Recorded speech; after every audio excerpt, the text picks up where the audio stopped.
Hey guys, it's Sarah, and today as I'm driving to Target, I'm at Target now, I'm no longer driving, I was thinking about all of the people that I see in my office on a daily basis and how their bodies are trying to tell them something. Your body is trying to give you messages and you're just not getting the hint. And so the body just gets louder and louder. These symptoms get harder and harder to deal with. And you just don't you're not picking up on how the fuel that you put into your body can be affecting it. I work in, my office is in a urology office, and so primarily what I see are people that have urological issues, but I see a lot of people that have diabetes, hypertension, all of these things, which your body is telling you that you are carb sensitive and that you need to really kind of limit the carbs that you have in your body, or that you put into your body.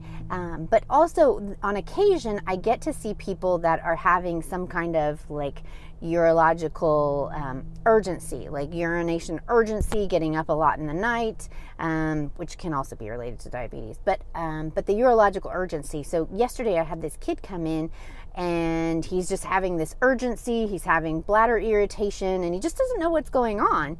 And so I start talking to him. I immediately feel like, oh, hey, there's some kind of candida issue usually involved in this, right? There's some kind of bacterial overgrowth that's going on that's causing the bladder to be very sensitive. And so I start asking if he's had any kind of if he was on a lot of antibiotics as a child, right? Start thinking about that. Thinking about the different kinds of antibiotics that you've taken over your lifespan. Think about when your symptoms started. And so I start talking to him about this. And then with candida and my own personal symptoms, I have found that limiting gluten, or eliminating actually gluten, definitely improves my symptoms. I get a rash when I eat gluten. And so if I limit gluten, and the candida gets under control. And so I talked to him, hey, let's maybe try to do a gluten-free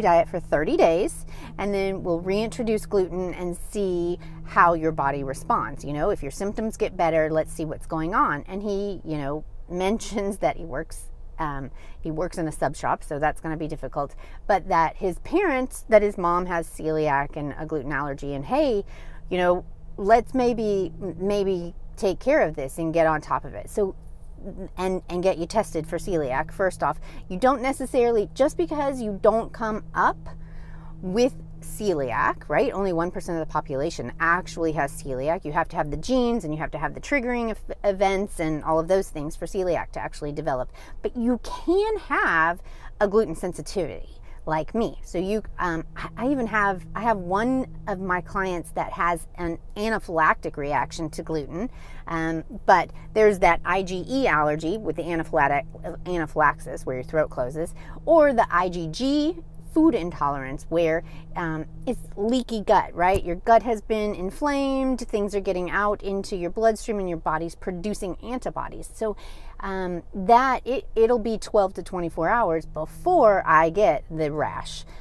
So that would be more of an IgG. If you have food, any kind of skin irritations, things like that, like your gut is sensitive to dairy, think about eliminating some of those foods. I know it's not quite the time of year where you want to do that, but think about eliminating gluten, think about eliminating dairy, and see if any of your skin issues, any of your gut issues, your urological issues, see if any of those things clear up.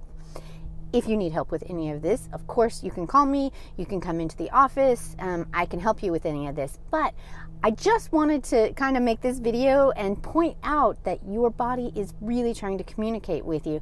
You just have to make that stop, make that connection, take out some of these foods for 30 days and see if any of this is causing any inflammation in your body. Doesn't necessarily mean that you have to take them out for your whole entire life. You can work on healing your gut in that time also, and then see how it goes. The gut usually takes it could take a little bit longer than 30 days too for it to be healed.